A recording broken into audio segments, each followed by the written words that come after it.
અમદાવાદના બાપુનગરમાં સ્થાનિકોમાં રોષ જોવા મળી રહ્યો છે। ઉત્તર ઝોનના અધિકારીઓની કામગીરીને લઈને રોષ જોવા મળી રહ્યો છે।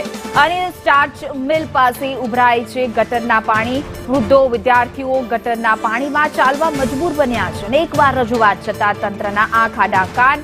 પ્રશ્નોનું નિરાકરણ ન આવતા ઉપવાસ પર બેઠા છે લોકો। વિરોધ કરી રહ્યા છે કારણ કે ગટરના પાણીથી સ્થાનિકો છે તે ત્રાહિમામ પોકારી રહ્યા છે। લોકોના સ્વાસ્થ્ય સાથે પણ ચેડા થઈ રહ્યા છે। વધુ વિગતો સાથે અમારા સંવાદદાતા કશ્યપ જોડાઈ ગયા છે। જે કશ્યપ, આ બાપુનગરનો વિસ્તાર કે જ્યાં ગટરનું પાણી ઉભરાઈ રહ્યું છે અને લોકો આ ગંદા પાણીમાંથી જવા માટે મજબૂર બન્યા છે। બિલકુલ સ્થિતિ આપને બતાવવા માંગીશ કે અહીં લોકો જે છે તે અમરનાથ ઉપવાસ ઉપર બેઠા છે ને તેની પાછળનું કારણ જે છે તે અહીં છેલ્લા ઘણા સમયથી ઉભરાતા ગટરના પાણી છે।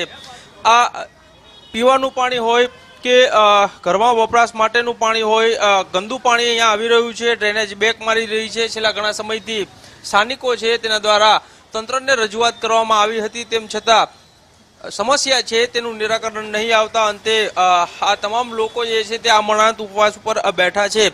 તેની સાથે જ વાત કરીશું। છેલ્લા કેટલા સમયથી આ પ્રકારની સ્થિતિ? છેલ્લા 2 મહિનાથી આ પ્રકારની આ ઇસ્યુ ચાલી રહ્યું છે આ વિસ્તારની અંદર। ભાઈ, શું કહેશો? તંત્રને રજૂઆત કરી કે કેમ, અને જો રજૂઆત કરી તો તેમના દ્વારા શું જવાબ આપવામાં આવે? તંત્રના અમે લેખિત, મૌખિક અને ઓનલાઈન માધ્યમથી ફરિયાદો કરી છે, પણ હજુ સુધી આ લોકોએ કોઈ પણ પ્રકારનો જવાબ આપ્યો નથી। 2 મહિનાથી અહીંના સ્થાનિક લોકો બહુ હેરાન થઈ રહ્યા છે અને સરકાર બહુ મોટી મોટી વાતો કરે છે કે અમે આમ કરીએ છીએ તેમ કરીએ છીએ, પણ એવું કશું હોતું નથી। અને સત્તામાં બેઠેલા જે પણ લોકો છે એમના લોકોએ બહુ વધારે મત આપી અને સત્તામાં મોકલ્યા છે અને એમને સમસ્યાઓ સાંભળવા માટે મોકલ્યા હોય છે, પણ એ લોકો સમસ્યા સાંભળતા નથી। એટલે અમે તો એવું જ કહીએ છીએ કે જે પણ લોકો આના જવાબદાર છે એ રાજીનામા હાલે અને ઘેર બેસી જાય। ભાઈ, શું કહેશો?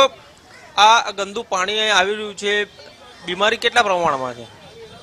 લગભગ આ સરસપુર શાળા નંબર 11-12માં ઇલેક્શન પ્રમાણે 10 થી 12 બૂથો આવેલા છે।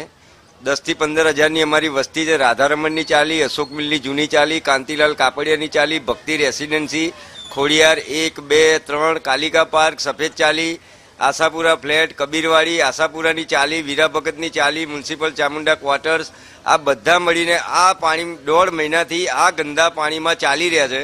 સરસપુર શાળા નંબર 11-12માં નાના ભૂલકાઓ આ ગંદા પાણીમાં ચાલતા હોય તો એ ઘણા લોકો બીમાર બી થઈ ગયેલા છે। ઘણી મારી જોડે આ એક ચોપડી આવેલી છે નાના બાળકની, જેને કમળો થયેલો છે। અત્યારે એક પેશન્ટ અમારું 5 વર્ષનું બાળક જનરલ હોસ્પિટલમાં બાળકના વોર્ડમાં એડમિટ છે, જેને ડેન્ગ્યુ થયેલો છે। આજ સુધી 27/12/2024થી મેં ઓનલાઈન ફરિયાદો કરેલી છે। લેખિત અમદાવાદ મ્યુનિસિપલ કમિશનરને મેં આપેલું છે, બેન શ્રી પ્રીતિમાબેન જૈનને બી આપેલું છે। હું બી ભારતીય જનતા પાર્ટીનો એક કાર્યકર્તા છું, પણ આ મારે પાર્ટીના, કોંગ્રેસના કે ભાજપના કોઈ કોર્પોરેટર કે કોઈ ધારાસભ્ય, કોઈ સંસદને મારે કોઈ લેવા દેવા નથી। એમને કોઈ આ ઓફિસરો બધા ઉલ્લુ બનાવી રહ્યા છે, કેમ કે એ 5 વર્ષમાં તે ચૂંટાઈને આવતા હોય। કોર્પોરેશન અધિકારીઓ જોડે આના પ્લાનિંગ હોય, ગટરના એન્જિનિયરિંગના પ્લાનિંગ હોય, એ સાથે